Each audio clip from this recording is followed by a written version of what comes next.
Lux presents Hollywood.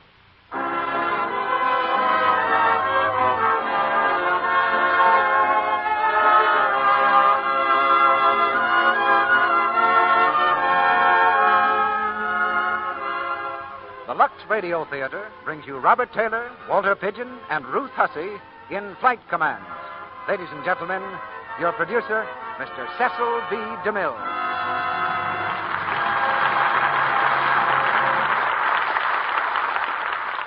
Greetings from Hollywood, ladies and gentlemen. In through my office window one day last week, drifted the powerful roar of airplanes flying in formation. High above the sound stages, I could see flashing silver wings, the wings of the United States Navy. They flew in perfect alignment, as though controlled by one master hand. And in front of me was the story behind that comforting sight, the script of the play Flight Command, which you'll hear tonight with Robert Taylor in the part of the Navy pilot. I was just as proud of those planes as though I'd been in command of the squadron myself, because I knew that every throttle was in the hands of a young American with nerves of steel, a modern knight of the sky who rides alone, but not quite alone, because at his right hand is courage, and at his left 1,000 horsepower. This is the frontier of the present and the future. And tonight in Flight Command, we bring you the thrilling drama of these young men who've chosen adventure for a career and wouldn't trade jobs with anybody. Our play is adapted from the Metro-Goldwyn-Mayer picture, and we present the same stars you saw on the screen: Robert Taylor, Walter Pidgeon, and Ruth Hussey. You know, between rehearsals for several weeks now, I've been spending most of my spare time looking at screen tests before deciding on the final casting of Reap the Wild Wind. That's a very pleasant job, and I've certainly learned a lesson in beauty, because most of those tests were in color. As I sat in the projection room, one thing was driven home again and again.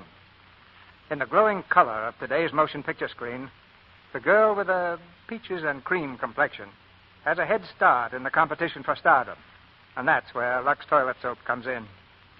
To be beautiful in color, you've got to be pretty nearly perfect. There's something about color that won't stand for imperfection. And helping to keep perfection perfect is the job of Lux Toilet Soap, both with the lovely ladies on the screen and the lovely ladies off the screen. Now there's a tense and exciting drama waiting for us behind this curtain. So we'll raise it on the first act of Flight Command, starring Robert Taylor as Alan Drake, Walter Pidgeon as Bill Gary, and Ruth Hussey as Lorna Gary.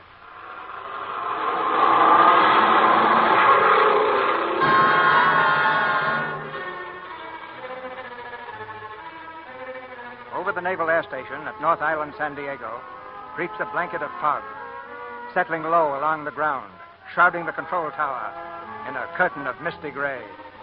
Somewhere east of the field, a naval aviation cadet roars through the night, searching for the beam that will guide him home safely. In the control tower office, the radio operator tries vainly to establish contact. Navy 5429 from North Island Tower, answer. Navy 5429 from North Island Tower, answer. Anything from that aviation cadet? Nothing yet, sir. I've been trying to reach him since 7 o'clock. What time did he leave Tucson? At 6. He should have been here an hour ago, sir. Lloyd, what's the weather in the mountains? Jacamba, thunderstorms and rain squalls. Drake must have caught that. I'm afraid so, sir. His radio couldn't get through that static. And he's either down somewhere or lost. Keep trying to establish contact. Yes, sir. Navy 5429 from North Island Tower. And the news, sir? That aviation cadet they're sending to replace Curly is overdue. An aviation cadet to replace Curly Wilson? That's a pretty big assignment, sir. I know it. When Wilson cracked up, the Hellcats lost one of the best flyers they ever had. Yes, sir. And now to send us a cadet. I thought Fighting 8 had the privilege of asking for his men, sir. We do usually. This is a special case. He graduated in Pensacola yesterday. Does he answer yet? No, sir. Can't raise him. You've got to raise him. He can't land here. When you get him, send him back to Yuma. And telephone Commander Gary. Tell him there's a stray Hellcat loose in the fog.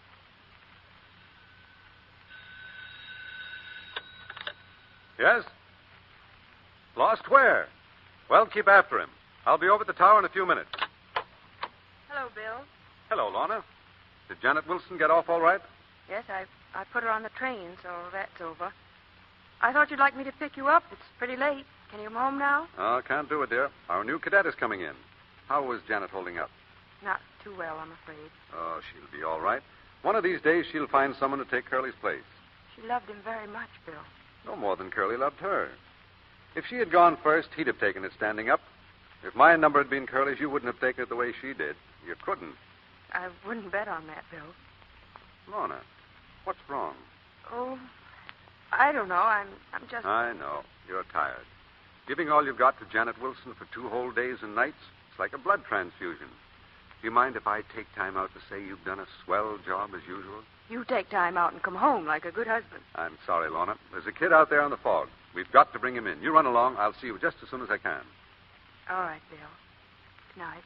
Night, dear.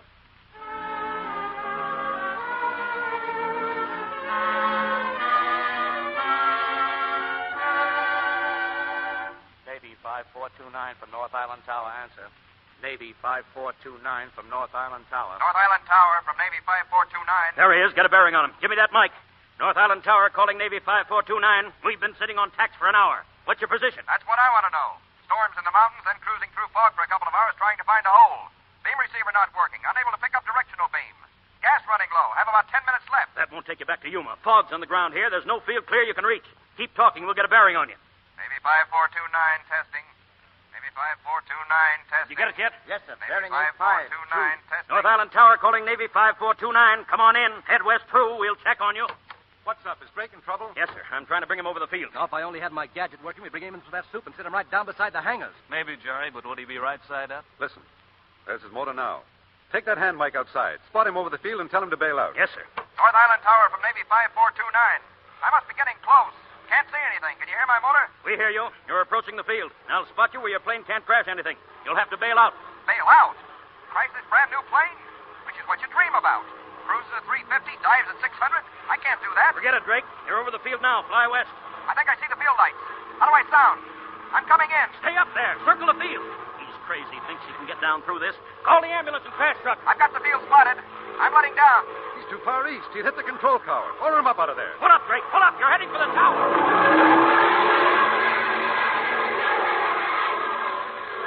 That's close. Let me have that mic. Drake, this is Squadron Commander Fighting 8. Don't try that again.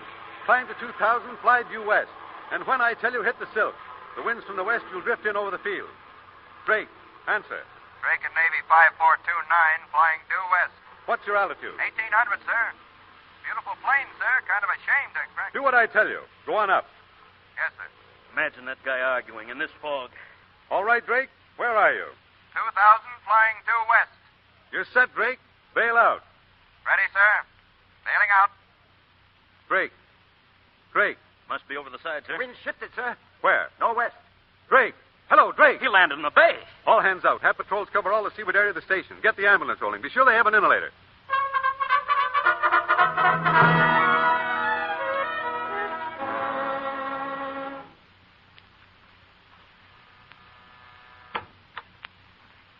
Yes, please. I wonder if I could come in a minute and use your phone. Excuse, please. I don't want to be excused. I just want to use the phone. Excuse, please. No, come in. Listen. I'm an aviator. Flyer. Navy. Savvy? Who is it, John? Oh. I'm sorry to butt in like this, but I'm from the Naval Air Station. I just bailed out and landed in the ocean. Could I use your phone? Certainly. Are you all right? A couple of minutes ago, I wasn't so sure. I thought I'd landed in China. John, get a towel. Oh, sure. I get it. Tough luck landing in the ocean. It doesn't mean a thing in my outfit. What is your outfit, Mr. Drake, Alan Drake. I'm one of the Hellcats. Oh, you're one of the Hellcats. Yeah, you've heard of the Hellcats, haven't you? Well, yes, indirectly. Best outfit in the fleet. Remember that serum rescue flight to Costa Rica 2 years ago? That was Dusty Rhodes. He's a Hellcat. And our skipper, Bill Gary, he's tops. But maybe you've met him living near the air station like this. Yes, I seem to remember meeting him somewhere. I've certainly heard a lot about him. They say he's got the sweetest wife. Wife? Oh, yeah. Then there's Jerry Banning. You seem to know them pretty well. Well, I don't really. I just know about them. See, I'm only out of Pensacola since yesterday. But, say, where's that phone, if you don't mind? Right there. Thank you. And when you're ready, I'll run you over to the station. Oh, no, I've been enough of a nuisance already. Oh, it's all right. John, will you get the car, please?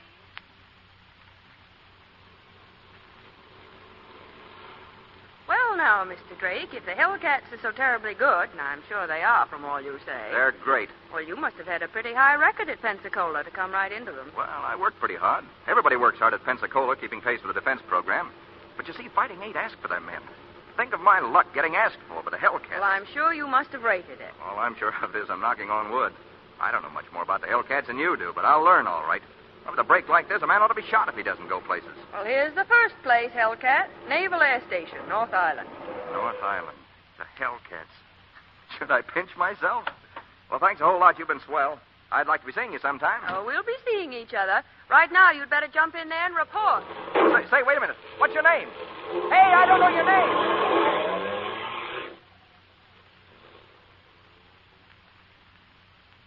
Come to us with two things, Mr. Drake.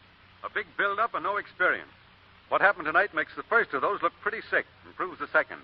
Just what was your idea up there? You heard my order to bail out, didn't you? Yes, sir, but I thought I could bring her in. How could you bring her in? You couldn't see the field lights. You couldn't even see your wingtip. You thought. Well, that's something. You've got to think in this outfit mostly fast, but first you've got to obey. I know that, sir. I just didn't want to crash the plane, that's all. It's not a matter of what you want or don't want. You had orders. The Navy can build a dozen planes for every good man we can find to fly them. You're no good to his dad. Does that make any impression? Yes, sir. Good. Glad to have you aboard, Drake. Thank you, sir. You're the junior pilot around here, and you're under the guns. So just obey orders and fly the best you can, with your eyes open and your mouth shut. Aye, aye, sir. You'll find a room ready for you in the BOQ. I had some dry things laid out, pajamas and an outfit for tomorrow. You better hit your bunk now. You've got a stiff week ahead. We put you through it before you take your place in squadron formation. Yes, sir, thank you. But do you suppose I could meet some of my new shipmates tonight? We've heard a lot about them at Pensacola. Oh, all right. You'll probably find some of them in the officers' lounge. Good night, Drake. Yes, sir. Good night. Oh, and Drake, if it'll make you sleep any better, there isn't a man in the fleet who could have landed that plane tonight. Thank you, sir. I'll sleep fine now. Hey, fellas. Hey, I just met him. Just met who, Martin? The cadet, Pensacola. He was gone in to report to the skipper. Well, what's he like? Oh, he's a well-put-up sort of a fella. I'm sort of his hero. Why, did you make a face for him? Well, he seemed a bit shy, so I went up to him and said, "My name's Martin." Gosh, you should have seen the way his eyes stuck out and his voice kind of dropped to a whisper. Nice fellow he is. What, he said, "Are you Mugger Martin?" I guess he'd like to meet the rest of you, too. Maybe we ought to get into our dress uniforms with swords. Now, listen, that guy just fell into the drink in a parachute. Give him a break. We're not going to do a thing to him. I just can't wait to meet a flyer who thinks he can sit down and soup. Used to be that the Fighting Eight picked its own men. Whatever happened to that idea? The skipper says we'll still be able to ask for our men. This is a special case. I suppose this green apple doesn't make the grade. Did we ever keep anyone who didn't make the grade? Here it is, fellas. Good evening. My name's Drake. Hoping I'd find some of you up. I'm sorry I messed things up getting in. Hi, Pensacola. I'm Jerry Banning. Glad to know you. This is Payne, Payne. Murphy, Lindell, and Martin you've met. Yeah, we met a while ago. Glad to know you. And Mr. Rhodes, our executive officer. Dusty Rhodes? All roads are dusty to a sailor. How are you? And Woodward and Townsend How and are you? Lord. How are you? Well, I guess I don't have to tell you how glad I am to be aboard. Are you? Didn't seem so an hour ago. Why? That landing you tried. We thought you were tired of it all. I think I could have let down through that soup. No. What did you see up there? Say, Jerry, maybe you're wasting your time with that fog device you're inventing. Yeah, maybe. Sure, if you want to bring anything in through the fog, just stick Pensacola in the cockpit. He'll get it down. Yeah, new kind of robot. Only this one talks. Now, wait a minute. After I spotted the control tower, the next approach would have been a cinch. A cinch? How come? Go ahead, Pensacola. Well, having spotted the tower, I swing around climbing until I'm on a reverse course, and I hold that for a minute. Then I change course 45 to the right, hold that 10 seconds, then swing left until I'm on my original heading. Yeah? Then what? Well, I'm heading back to the tower and clear of it, so I let down. Pretty soon there's a clear spot in the fog, so I sit right down in the middle of it. There's nothing to it. Wait a minute. Where'd that clear spot come from? Did you bring it with you? Me? No. The warmth of the Hellcat's reception. It burned right through the fog. Right, fellas. Wait a minute. I'm confused. I thought we were doing the ribbon. Stitchy, did you walk into that one? Yeah. You know, it looks like we bought something from Pensacola.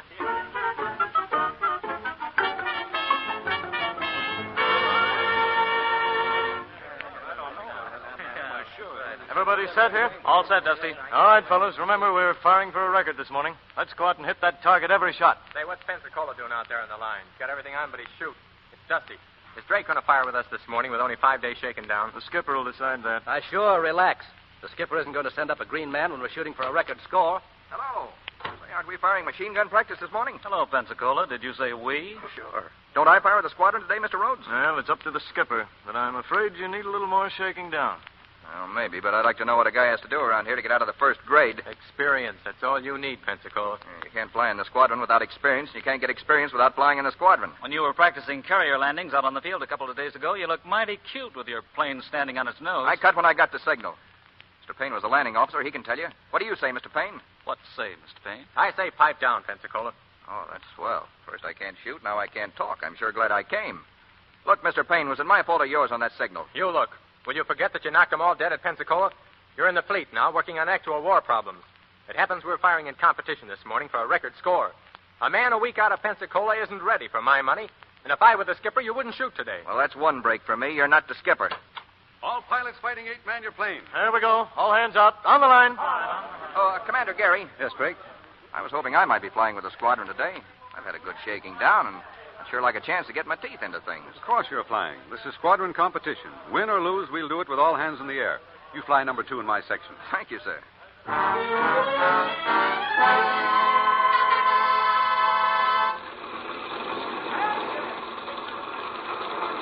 There's the target plane just taking off, sir. He'll be trailing a fabric sleeve up there. It ain't so hard to hit, sir. Shouldn't be. Just like shooting ducks. And don't worry about your score. Take it easy the first time, I always say. Your shipmates will carry you the first practice or two. Pretty good, are they? Good. They've never been beaten. You're going to see real shooting, sir. Maybe we'll all see some shooting. Maybe when that sleeve gets back, you'll be able to cook it for spaghetti. Let's go.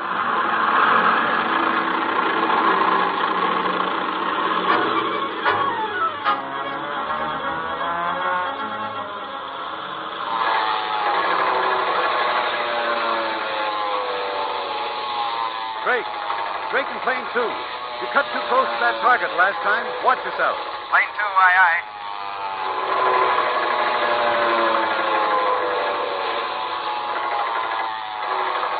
Drake and plane 2. Drake and plane 2. Stay clear of that sleeve. Drake.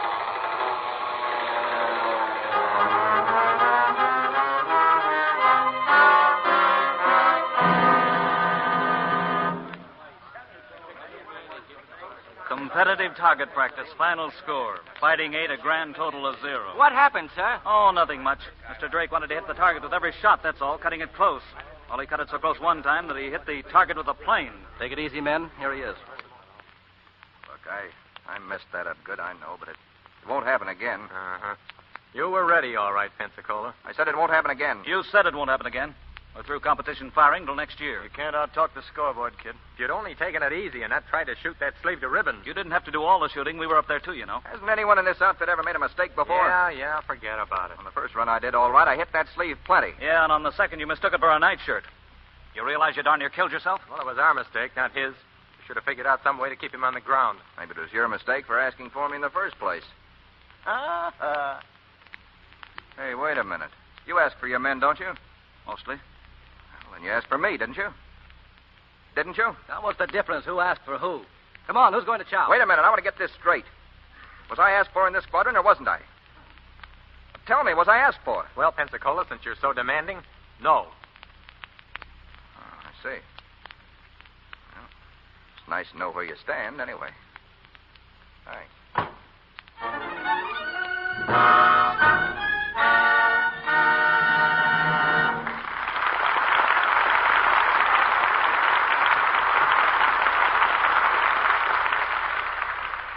In just a moment, Mr. DeMille and our stars, Robert Taylor, Walter Pidgeon, and Ruth Hussey, will bring us Act 2 of Flight Command. Let's listen in for a moment on a little domestic scene. Mary and Joe Rogers are getting ready to go to a party. Help me decide what to wear tonight, Joe. This pink crepe or this turquoise blue. Which do you think looks better on me? Well, hold the pink one under your chin so as I can see. Now the blue. Gosh, I don't know. You decide, dear. I like them both. Oh, a big help you are, Joe Rogers. Well, is it my fault, darling? You always look good, whatever dress you wear? Well, it's a safe bet Mary's lovely, smooth complexion has lots to do with her young husband's admiration. And it's a safe bet again that Mary wants Joe to go on thinking she always looks nice. So she sticks to a simple daily complexion care that she's found really works. Active lather facials with Lux toilet soap. She says, I love the way Lux Toilet Soap's active lather removes dust, dirt, every trace of stale cosmetics. Leaves your skin feeling smooth, looking so fresh. With daily Lux Soap facials, you can be sure you're giving your skin a real beauty care. These facials, women tell us, are so quick, so easy. Here's all you do. Pat the rich Lux Soap lather lightly into your skin. Rinse with warm water, then a dash of cool, and pat the face dry with a soft towel. Now your skin feels smoother and looks so fresh. I hope you'll try this Lux Soap Beauty routine for 30 days. Then you'll be using the same care that famous screen stars like Claudette Colbert and Barbara Stanwyck here in Hollywood use regularly. Get 3 cakes of gentle Lux toilet soap and start your beauty facials tomorrow. Now, our producer, Mr. DeMille. Act 2 of Flight Command, starring Robert Taylor as Alan Drake, Walter Pidgeon as Bill Gary, and Ruth Hussey as Lorna.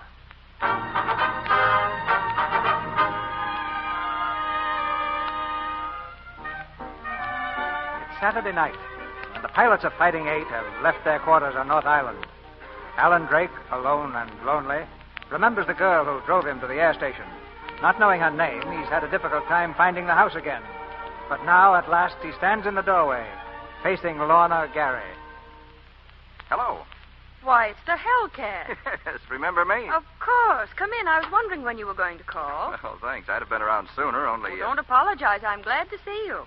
Well, you know, I wondered if you weren't doing anything, if perhaps you'd put on your dancing shoes and come out with me somewhere.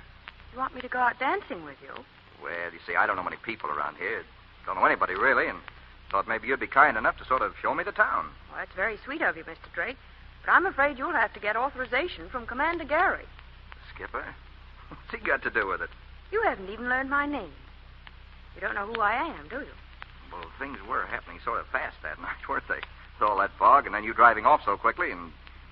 Well, what is your name? Take a deep breath, Hellcat. The name is Gary. Gary? Well, how do you... Did you say Gary? Uh-huh. Often described as the skipper's wife. Everything fits together perfectly.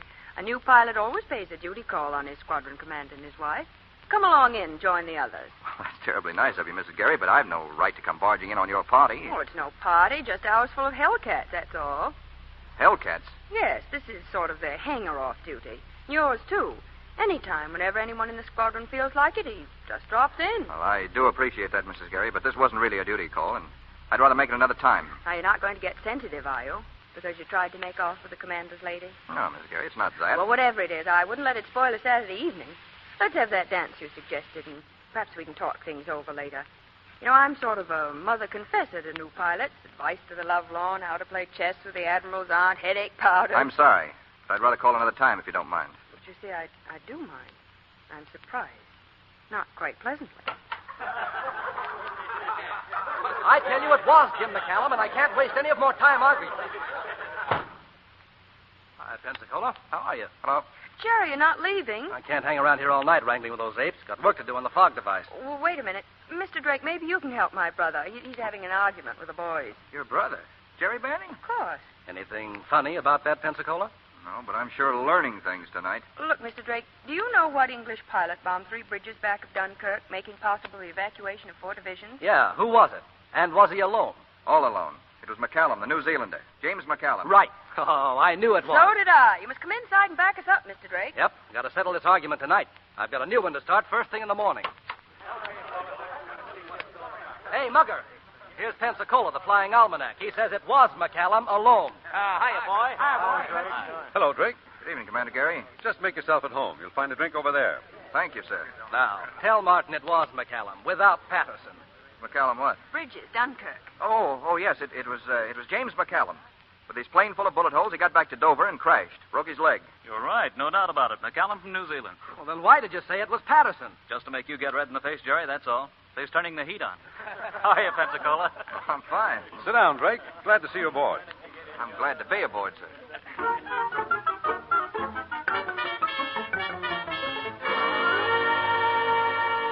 Junk. Stubborn, blasted piece of junk. Spike, get me an axe. An axe, did you say, sir? No, 2 axes. I put a whole year into this darned invention, evenings, nights, Sundays, holidays, and it won't work. So let's have one glorious 5 minutes of riotous fun and bust it wide open. Get 2 axes. Now, take it easy, Jerry. Things can't be that bad. The sun's shining, isn't it? The birds are singing. What's the good of getting sore? Look, Pensacola, maybe the birds are singing for you. You're a hellcat, full-fledged, on the ground and in the air. Great. But please take that sickening smile somewhere else. We're going to have a wake. Oh, now, what's the matter, Jerry? Something wrong with your invention? No, it's fine. You see that dial? Yeah. Well, that's supposed to go in the panel of a ship. When those 2 little needles cross, you're supposed to be right on the beam.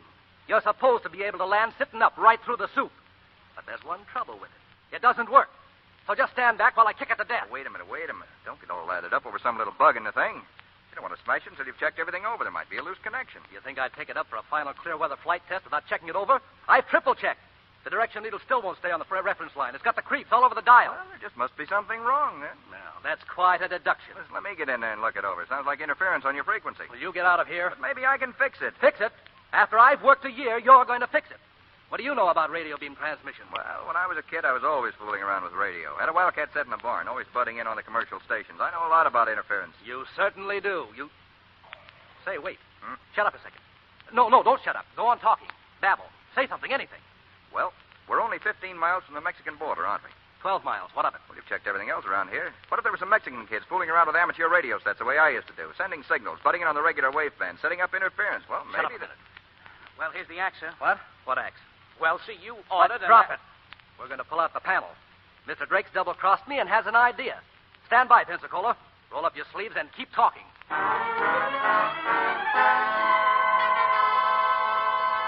Drake, come on. Right here, Jerry. Hurry up. Standing by a month for a good pea soup fog, and when we get it, you're missing. Oh, I'm sorry, I was over at the skipper's. Your sister wants you to drop in. Plenty of time for that. We'll have the whole test done in half an hour.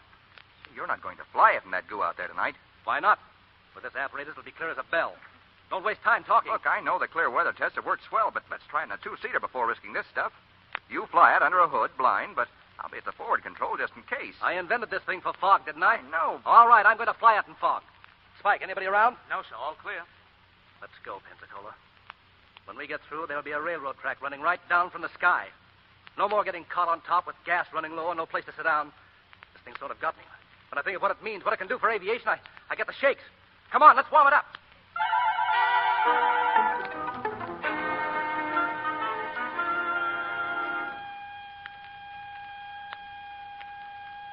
Hey, Spike. Is that transmitter working all right? Fine, sir. He must be getting our signals right now. It's as black as pitch up there.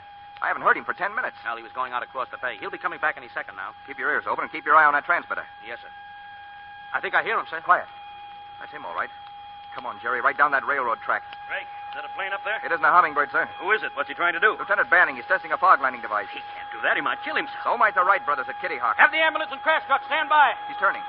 He's coming in. He's way off to the east. Hope he isn't so sure of that gadget he left to shoot home. He's got his chute, but he won't need it. He's just lining things up. I'm not worrying. Well, I am. Is that transmitter putting it out all right? Everything looks okay here, sir. Stand by, Spike. Here he comes. Cutting across the field. He can't get in like that. Spike, is everything working? Seems okay, sir. Why doesn't he turn? He can't be on the beam now. He's coming in too steep. He's heading for the hangars. Pull up! Pull up, Jerry! Pull up! He's going to crash!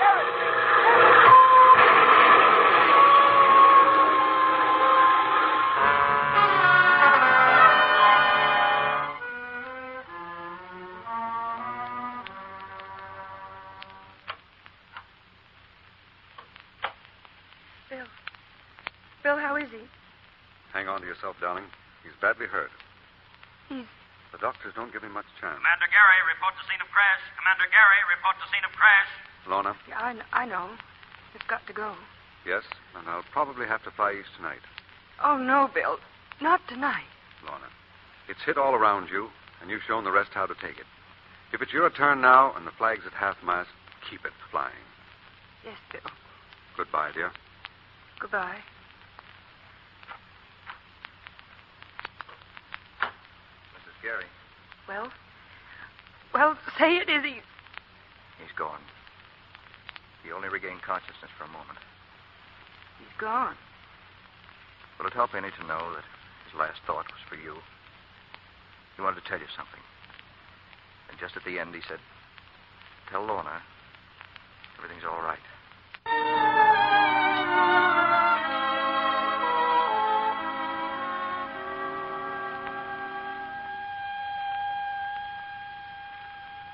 Well, how's she working, Mr. Drake? Shut it off, Spike. That's all it needed. A couple of condensers and a change in frequency. Just 10 days too late. Hello, Drake. Hello, Dusty. Did you see Mrs. Gary? I was up there with Martin. She's not seeing anyone. She's in bad shape, Drake. Yeah, I know. I called a couple of times myself. Thought I might run over there tonight. What's that panel in there? Gary's fog device. Oh, yeah? Does the skipper know you're working on it? No, I want to have it ready when he gets back. I sort of hope that he could... He'd give you an authorization for a test, huh? Yeah, that's it. Well, forget it. You too, Knowles. Yes, sir. Well, can I leave the panel in place for the skipper's inspection? It's all right with me, but no tests in any kind of weather without proper authority. Aye, aye.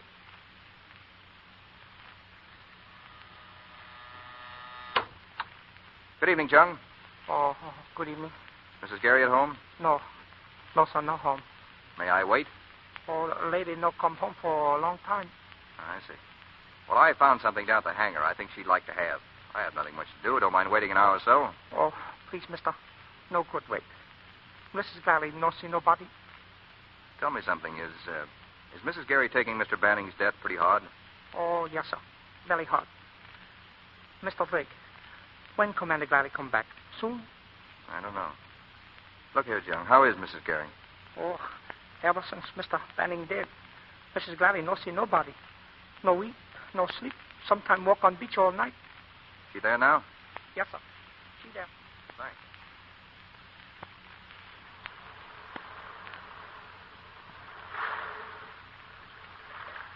Hello, Mrs. Gary. Well, you certainly picked a spot for your evening stroll that'll go down in history. At this spot, Admiral Alan Drake crawled out of the ocean to join the Hellcats, his heart full of hope and his mouth full of minnows. How did you know I was here? I just spotted you through the window and came right along. I left a message that I was not at home. Now, look, Mrs. Gary. Didn't you get that message, Mr. Drake? Sure, I got it. Was it so difficult to understand? No. I know it's none of my business, Mrs. Gary, but staying by yourself isn't helping things any. You've just got to see somebody while the skipper's away. Otherwise, the willies will get you. You know, little brown men with egg on their whiskers. Look, I've just got a new little jalopy. $25 down and the rest when they catch me. How about taking a ride tomorrow? It'll bounce those willies right out of their whiskers. Oh, why can't you understand? Are you so stupid you can't see or so blunt you can't feel? Why do you force me to say these things? Do you think I'm a child that needs coaxing with silly jokes? Sorry, Mr. Gary. Won't happen again. I found this in the hangar. I thought maybe you'd like to have it. What is it? It was Jerry's. Picture of you and him. See, I've been working on the invention. Jerry wanted me to. That's how I came to find the picture. Well, Pensacola. I'm sorry. Forgive me. Well, that's not necessary. I guess I deserved what I got. Oh, please, try to understand. I didn't mean to be rude. That's all right. It was good of you to bring me this. And I haven't forgotten how thoughtful and kind you were that night at the hospital. I do appreciate it. You're so much like Jerry. I guess that's a pretty nice thing to say about anybody. Would you care to walk a little way? Sure.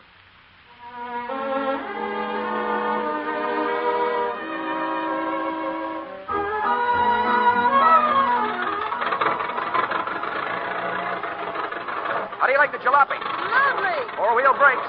4 wheels, too. How about some tennis today? I'll give you 3 games and trim you into the bargain. You're on, lady.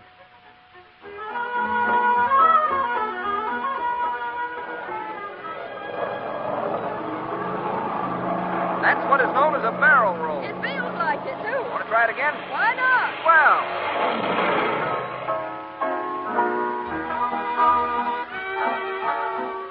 This trick's never been done by anyone in his right mind. Now, watch.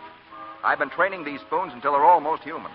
I take one in each finger, then I lift them up. Sorry, it didn't work.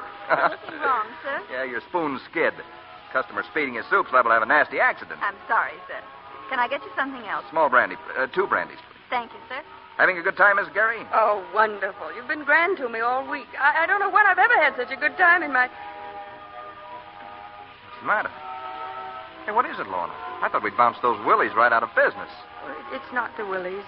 Did I worry you, spilling those spoons all over the place? No. Oh, come on, Lorna. What is it? Take me home. What, you... Don't ask any questions. Take me home.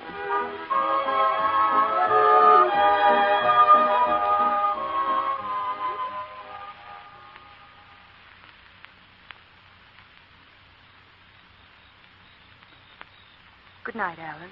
Well, I'd still like to know what's wrong. What I've done or what's happened. Oh, you've done nothing wrong. You came on an errand of mercy. You've been an angel. I'll never forget you.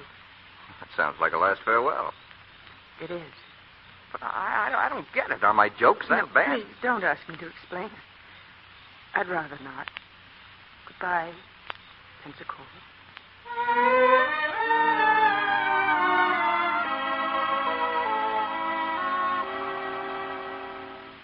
Lorna!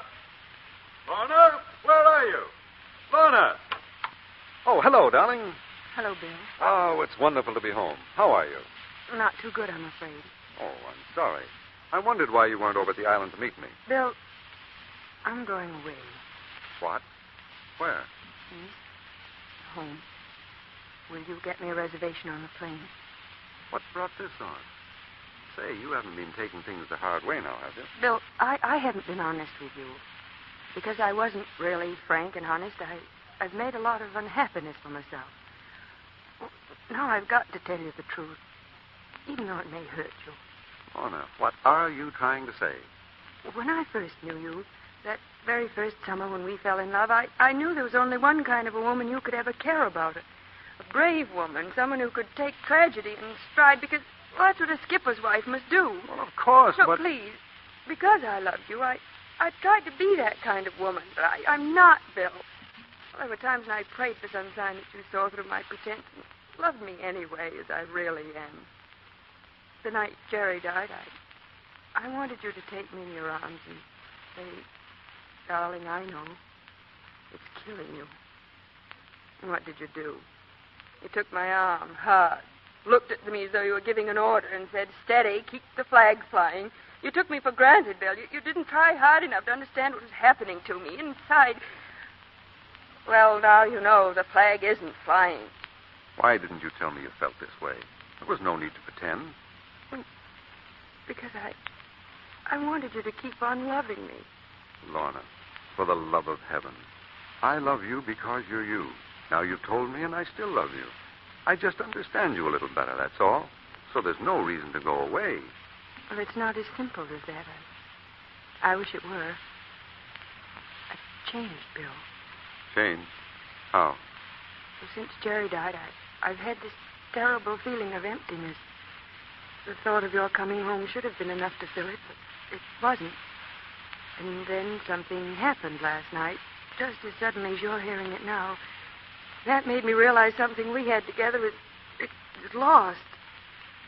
I've got to go away, Bill, and try to find it again. Well, if that's the way it is, you couldn't stay. Any more than I could ask you to. I want to find what I've lost, Bill. I want to come back to you. There's nothing I want so much in the world. Come back for one reason, and only one reason. Because you love me. Yes, Bill.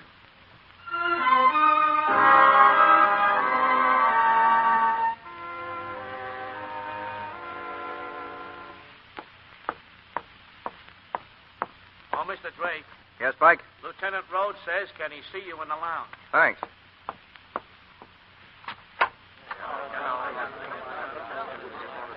Oh. You want to see me, Dusty? We'd all like to see you. Drake, this isn't a very pleasant piece of business. About the touchiest most of us have ever run into in the Navy. But we've got to have it out with you. What out? Go ahead. Lorna Gary left for the East today. She did? You didn't know that? No. You saw a lot of her in the past 2 weeks. Yeah, every day almost. And almost every evening. She didn't see anyone else around the station. Any of the wives or any of her friends here in the squadron. I know she didn't. What about it? It wasn't a pleasure trip Mrs. Gary took today. We don't know when she's coming back. We don't know that she is coming back. Hey, what is this? What have I got to do with it? Drake, I've cruised with Bill Gary a good while. I was best man at his wedding. I've never seen two people happier than they were, up to 2 months ago. And I've never seen a man busted up so badly as he is today. You know why Mrs. Gary left? No, and I don't think it's any of my business. Or any of yours. Wait a minute. Don't get on your high horse. Why shouldn't I, with you people suspecting me of a thing like this? We are suspecting you, and we've got to know one way or the other. And if we're right, you don't belong in Bill Gary's squadron.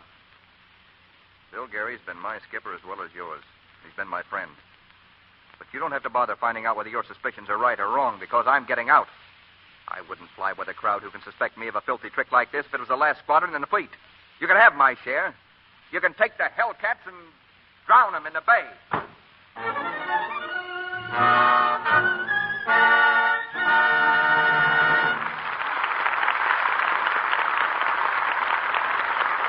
We pause now for station identification.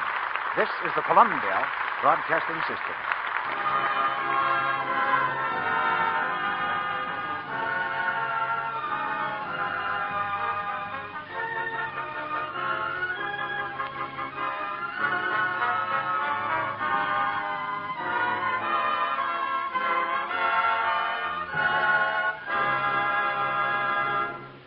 In In a moment, Mr. DeMille presents Robert Taylor, Walter Pigeon, and Ruth Hussey in Act 3 of Flight Command. Now, in our brief intermission, we have 3 visitors. 3 women who, like most of you, are enthusiastic about the product behind this program, Hollywood's favorite beauty care, Lux Toilet Soap. Here's Miss Celeste Rush, a business girl. That's right, isn't it? Yes, Mr. Ruick. And like most business girls, I consider making the most of my looks mighty important. I've found Lux Soap gives my complexion just the care it needs. It's such a gentle soap, and it always leaves my skin feeling so smooth, with that nice, fresh look that's so important. Thanks, Miss Rush. Yes, clever business girls all over the country trust their lovely, clear complexions to gentle, daily Lux Toilet Soap care. And now here's Mrs. Johnson, whose profession is housekeeping. Is that right, Mrs. Johnson? That's right, Mr. Ruick.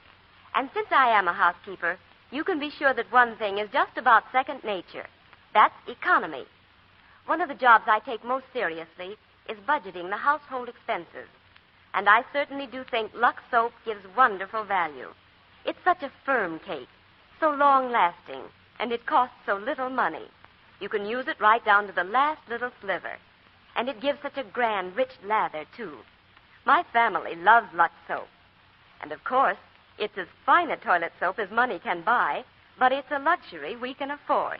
Thank you, Mrs. Johnson.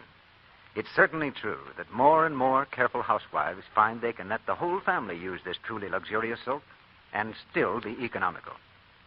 And now, Miss Margaret McKay, whose business is posing for commercial photographs. Good evening, Mr. Ruick, and everybody.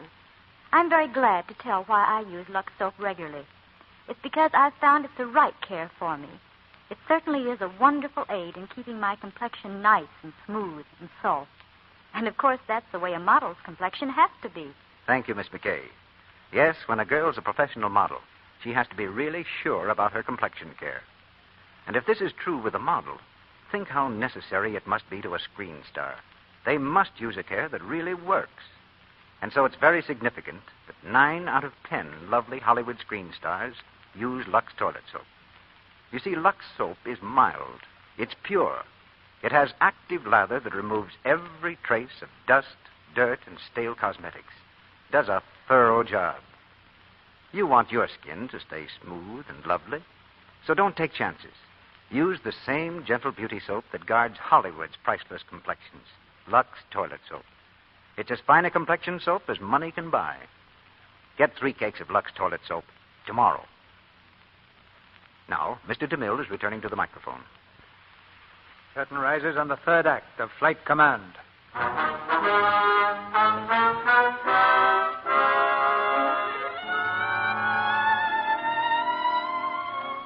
Held in mistrust by the men of Fighting 8, Ensign Drake sees only one course open to him. Early the next morning, he stands in Commander Gary's office. His face is grim and set. Quietly, he lays a paper on the skipper's desk. What's this, Drake? My resignation, sir. I'm getting out of the Navy.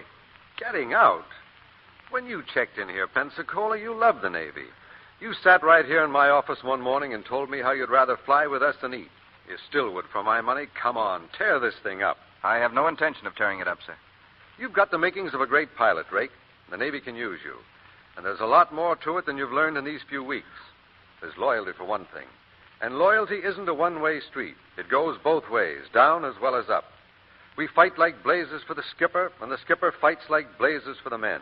But we're all fighting for the same thing, the Navy. America's front line. You get discouraged sometimes, sure. You get cold and wet and so tired you've got nothing to hang on with but your teeth. You wonder why in the devil you ever wanted wings. But as you're circling the carrier waiting for your turn to land, when the flagship hoists the signal, "Well done, Fighting 8," it does something to you inside. Duty well done. For a man, that's the best in the book. I've submitted my resignation, sir. Are you going to act on it? Just what is the matter, Drake? Hellcat's too tough for you? Okay, sir. Let it go at that. The department hasn't been approving resignations for reserve ensigns, but if you insist... I do, sir. I'll forward it to Washington. But we've got a movement order today. Extensive maneuvers off the coast. Probably several weeks. You can't get away before that. That's a good finish, sir.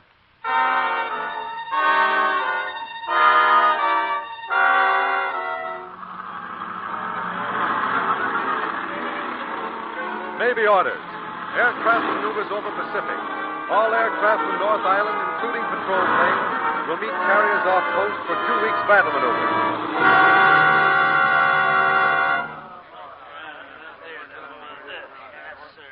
And I'm glad these 2 weeks are over. They're making them tougher and tougher. Well, relax, boys. We'll be home tomorrow. Oh, I've worn a chute so many hours, my stern feels like a waffle. Join the Navy and see the world through a bomb sight. Combat flying ain't so hot. Keeps your stomach in a constant state of astonishment. Fighting 8, mechanics, start all engines. Did you hear what I heard? All right, men, snap to it. What's up, Skipper? A seaplane is down somewhere near the lower California coast. No report for more than 2 hours. Her radio must be out if she's still afloat. And there's only an hour before darkness. Well, what are we waiting for? Here we go again. Drake, wait a minute. Yes, sir? You only came on these maneuvers while waiting for your resignation to be acted upon. The maneuvers are over now. This is an extra trip. You can stay on board. You're all in. You're all mixed up, Skipper. I'm resigning. I'm quitting.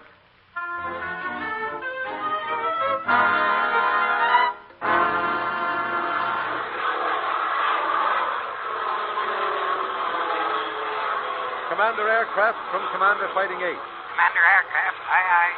Go ahead, Fighting 8.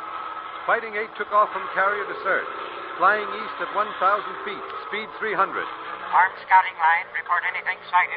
Destroyer patrols are in search area. You are not to attempt rescue. Fighting 8, aye.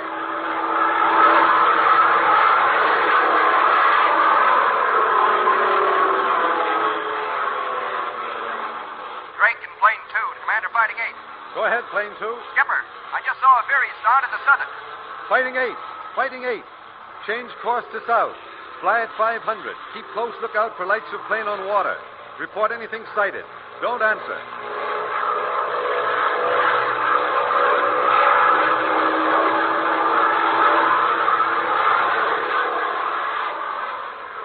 Commander Aircraft from Commander Fighting 8. Go ahead, Fighting 8.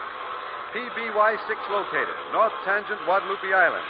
Bearing 50, distant 3 miles. Hull still watertight, all on board safe. Clear reach reported position in 15 minutes. Destroyer will arrive within an hour. Carrier in heavy fog. Fog enveloping entire coast. Proceed San Diego without delay. Answer. Fighting 8, aye.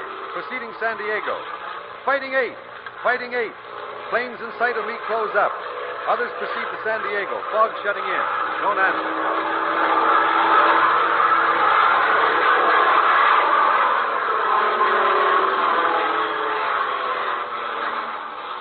Fighting 8, Fighting 8. Stay closed up. What's that? Calling Fighting 8. Disregard my movement. Motor quitting. Roads, plane 10. What's it seem to be, Skipper? Broken oil line. I'll have to land on Guadalupe Island. What's that mean, Skipper? It's a tough one to shoot with a dead stick. No planes are to attempt to land. Get started for San Diego, Dusty. There's no gas to spare. Plane 10, aye. We'll start the minute you're safely down. Plane 2. Drake in plane 2. What are you doing? Get back in formation. Drake in plane 2. I'm going to follow you down. Plane 2, carry out orders. No planes land. Watch it, Skipper. Skipper, watch it.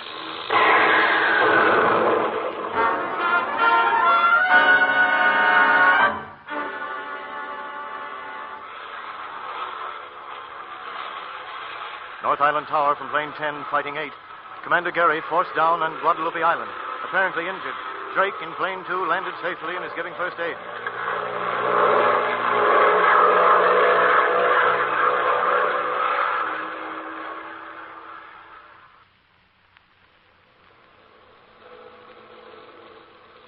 Calling plane 10.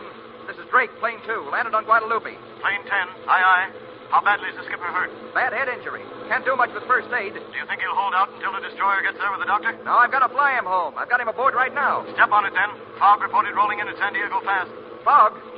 Tell the station to break out Spike Knowles and get the transmitter working. Jerry's fog device. I've got the receiving panel in my ship. It's a chance, but we may have to take it. Okay. We'll wait and go in with you. Can you get off all right? If I don't, I'll send you a postcard.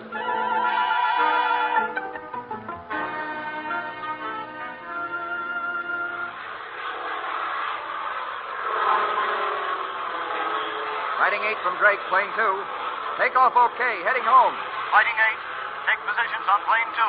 Drake has fog landing device. Take close V formation on Drake. Stick tight, wing to wing. That okay, Drake? Plane 2, aye. Okay, Drake. You're up in front. You're carrying the ball, mister. Aye. North Island Tower from Fighting 8. We're bringing in Commander Gary. Please advise weather. Wind northeast 2, heavy fog, visibility 0, ceiling 0. Have you got that landing device ready? Knowles is trying to set it up. We don't seem to be having much luck.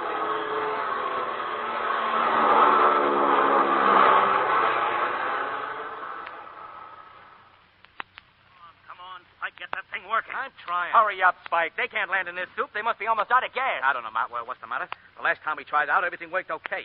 Sure has conked on us now. Maybe there's a short somewhere. Check the wiring. I did. I'll check it again. Give me that hand, Mike. I'll keep them in touch in case. Listen. Hear them? They're over the field. What do you say, Spike? What do you say? Give me another minute. North Island Tower to Fighting 8, Plane 2. Plane 2, aye. Listen, we can't get the thing working. You may have to bail out. Bail out? What about the skipper? He can't bail out. Listen, you've got... It's working. Tell them to come in. Great. It's working. I've got it. We're coming in. Fighting 8. Fighting 8, stay closed up. We're on the beam. Right behind you. Spike, keep that railroad track open. Cutting off now. Here we come. Aye. Spike, how does it look? Can't tell you. Stand by and crash truck and ambulance. Here they come. They're too far over. Drake and Plane 2. Let him alone. He's on the beam. He's all right.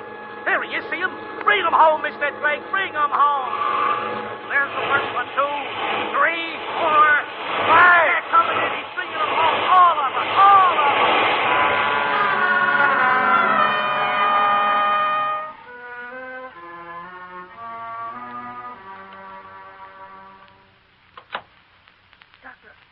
Mrs. Gary. Oh, come in, Mrs. Gary. I just flew in from the east.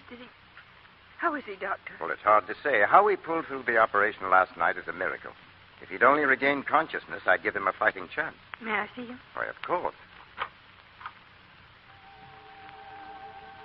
Bill.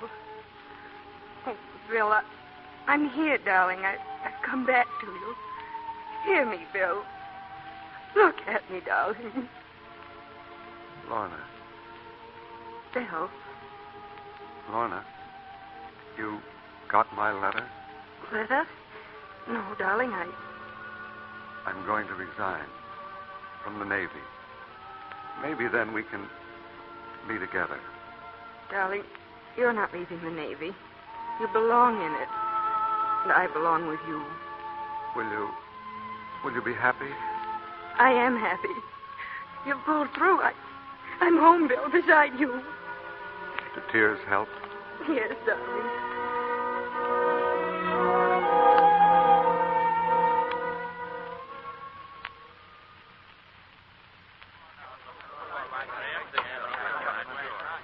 How's it going, Dusty? He's made it. He's going to pull through. Hey, Pensacola.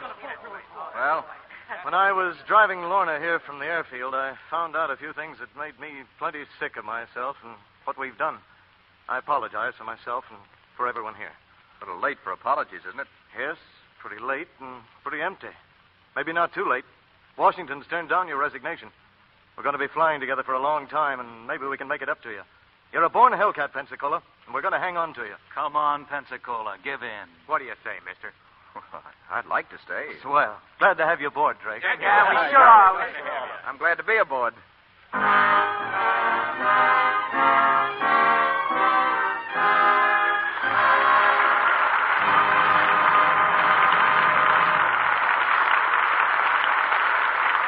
The curtain falls on tonight's play.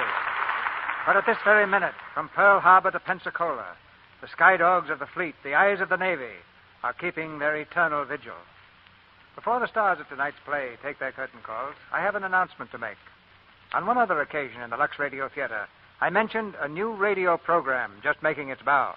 And again tonight, I believe there is an event of sufficient importance to warrant my calling it to your attention. It's a new radio series by the world-famous Luella Parsons, known to many of you already through her newspaper column.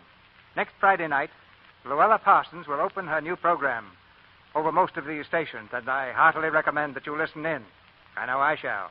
And I shall be wishing Luella the best of good luck. And now to Robert Taylor, Ruth Huzzy, and Walter Pigeon, our snappiest salute for their good work tonight. Thank you, CB.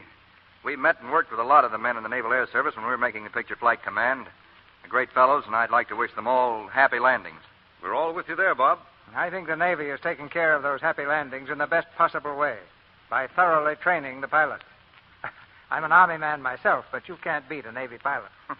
By the way, Bob, how are you and your plane getting along these days? Oh, pretty good, Ruth. I've got my solo license now. What kind of a ship do you fly, Bob? Well, it's a 4-seater monoplane. Just room enough for this crowd here. How are you on forced landings? Well, I've got my fingers crossed. Just one so far. The wind changed too quick for me one day, so I overshot the field and sat down in the middle of a watermelon patch. Any damage, Bob? No, not a bit. Best watermelon I ever tasted, though. What about taking me up sometime? I like watermelon, too. Well, from what I hear, CB, you were flying airplanes when I was learning to walk. If you want to take a chance, it's all right with me. Before we say goodnight, Mr. DeMille, I'd like to tell the women in the audience what they're missing if they haven't tried Lux Soap. I use it all the time because I know it really helps to keep one's complexion looking just right. And that's a very good reason why I think every woman will like Lux Soap. I think you're a very good reason for women liking Lux Soap, Ruth. What's the schedule for next week, CB? Next week is a broadside. We're going to present Wallace Beery and Mickey Rooney. With them we'll have Fay Ray, and our play is Stablemates. It's adapted from the Metro-Goldwyn-Mayer hit, which starred Wally and Mickey on the screen. The story of a man who was a failure and of the boy who stuck with him when the going was toughest. A drama with a real heart tug and lots of excitement. So we can promise you an evening to remember when we bring you Wallace Beery, Mickey Rooney, and Fay Ray in Stablemates next Monday night. Well, I wouldn't miss that for anything, CB. You've got a great cast and a swell play. Good night. Night. Good night. Good night. You've all learned your wings in this theater tonight.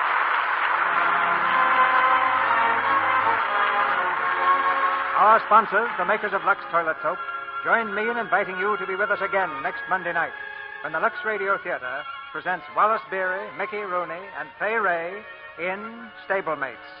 This is Cecil B. DeMille saying good night to you from Hollywood. Robert Taylor's forthcoming picture is Billy the Kid. Walter Pigeon will be seen in Blossoms in the Dust. And Ruth Hussey's next picture is Free and Easy. All three are Metro-Goldwyn-Mayer productions.